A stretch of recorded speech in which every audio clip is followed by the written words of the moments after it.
Welcome to Crypto Revolution. Despite the growing bullish hype and respect for support levels by Bitcoin, controversial Hex founder Richard Hart believes that an 85% crash by Bitcoin is imminent, and it's no different from the past. The controversial founder of Hex, in an interview with Kitco News, sounded the alarm, referencing the 27 dip that saw Bitcoin plunge by about 83% in a year, which he believes is bound to happen again in the current situation. In his opinion, Bitcoin was about to hit $10,000 from its high of $65,000 because, as he said, that is normally what it does. It drops 85%.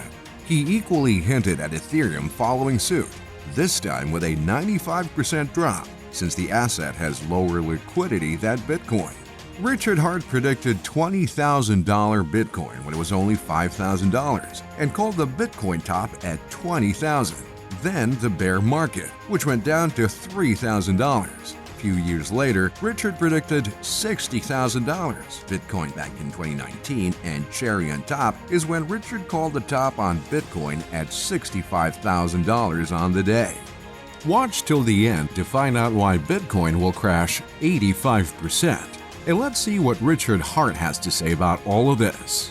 Let's talk about finally your charities. So you've raised close to $27 million so far. How was that money raised, and what do you plan to do with it?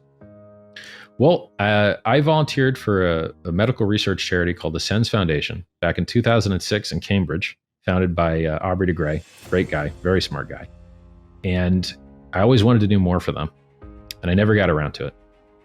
So I said, you know what? I'm making a new coin. It's called Pulse. It's better than Ethereum. It fixes a ton of things that are wrong with Ethereum. It gets rid of the miners destroying the environment. It's better for the price. It has better staking where you hold your keys instead of giving them to somebody else. It's the world's largest airdrop. You get 10,000 coins. It burns 25% of the fees. There's no inflation. It's amazing. And the code's done. And I said, you know what? I got to give this out for free to somebody. So who am I going to give it to? I'll give it to people that donated to the SENS Foundation. And so the SENS Foundation is a registered 501c3 charity, has been for over a decade. You can get a tax write-off by donating to them from the United States, Canada, the UK, some affiliate countries in Europe. And then they're going to go do medical research that may save your life, your kids' lives, your pets' lives. It's absolutely amazing. This isn't like one of those charities that you go give to it and you and your kids don't benefit from it.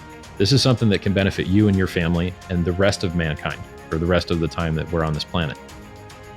So their annual budget was about $1.5 to $2.8 million usually. Occasionally, Vitalik Buterin, that founded Ethereum, would hit them with $4 million. He hit them with $4 million a couple months ago. He hit them with $4 million in 2017.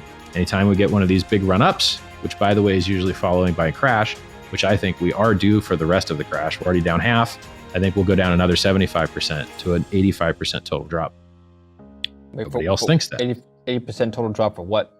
I think Bitcoin will tap $10,000 from its high of $65,000 because that's what it normally does. It drops 85%. Ethereum usually drops 95% because it has lower liquidity, so it acts like a leverage position on Bitcoin to some degree. Well, so Bitcoin runs up, ETH runs up higher. The people in the Bitcoin ecosystem tell me, look, Bitcoin is unlikely to do what it has been doing in the past couple of cycles, which is drop 80%, precisely because new institutional money have already been placed in the Bitcoin ecosystem. Institutional investors now with more money are likely to make the coin less volatile, so to speak. It's not true. How would you respond to that? They're wrong and I'm right. I have a history of calling the top. I called the top on the day. I called the $65,000 top on the day and drew the chart. And then I told you that last cycle, Ethereum topped 27 days later. Guess what happened this cycle? Exactly 27 days later, Ethereum topped. I got it 100% right. You couldn't possibly do better. And I did the same thing in 2017. So if you go to richardhart.com, you'll see me bragging about all the things I get right. And I don't delete stuff. So it's not like I'm deleting bad calls. No, I made one call on Bitcoin in about 2 years, and it was to call the top. So all those guys that have these fan fiction theories about, the price can't go below the cost of mining. They think that the cost of mining holds the price up. Nope, didn't last cycle, won't this cycle. Mining price follows the price. It doesn't lead it. People look at trailing indicators and think they're leading indicators, like Google search volume. You can't trade the Google search volume because it's a trailing indicator, not a leading indicator. These are reflexive systems. They do not have base demand. You do not have to pay your rent in crypto. It is a purely speculative play. The people bought because the price went up, so they bought, so the price went up, so they bought, so the price went up, and then it gets punched in the nose hard enough where it drops outside people's comfort zone, and the people that bought the dip lost. You could have bought 20% dips the whole way up for a year and made a killing. But this time, when you bought the 20% dip, you lost half your money. And now people will sell because the price went down. So they'll sell because the price went down. So they'll sell because the price went down. And this concept that the world's richest guy can buy, who do you think is going to follow him up? You got another world's richest guy waiting behind there to follow him up, to buy his bag, to buy the top right after him? It's crazy. No. Once you've already got the world's richest guy on board, it's time for a dump. You got him. And then when you finally shake everybody out and you get the last weekend out, then you get to go up again. I've been in this for years and years and years, and I have seen these cycles over and over again, and I'm the guy that calls the prices right. And all these other guys that talk, link me to their price call and show me where they overperform. Okay, so all right, so price call history aside, so you're talking about a drop down to $10,000. Why are we in a bear cycle right now? Well, basically, in a reflexive system, you have a parabolic rise up. And what that means is that you make larger candles in shorter time frames.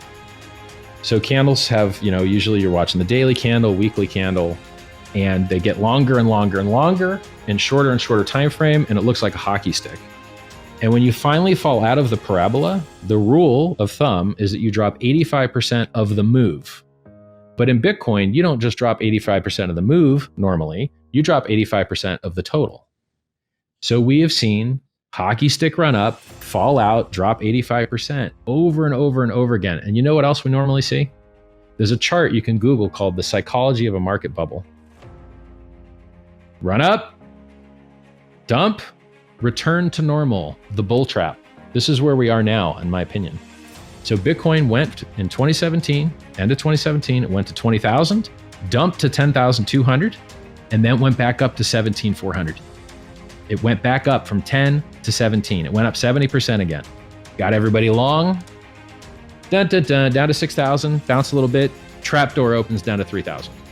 Bump and run bottom, up to 14, which was a Ponzi scheme out of China called Plus Token. Then they got arrested. Day of their arrest in China, doom, back to 3,800. Find a bottom, go back up. COVID dip. Bitcoin dropped 65% in 2 weeks. What's going to happen to Hex then if Bitcoin drops to $10,000? Bitcoin already dropped over 55%. Hex kept making new all-time highs.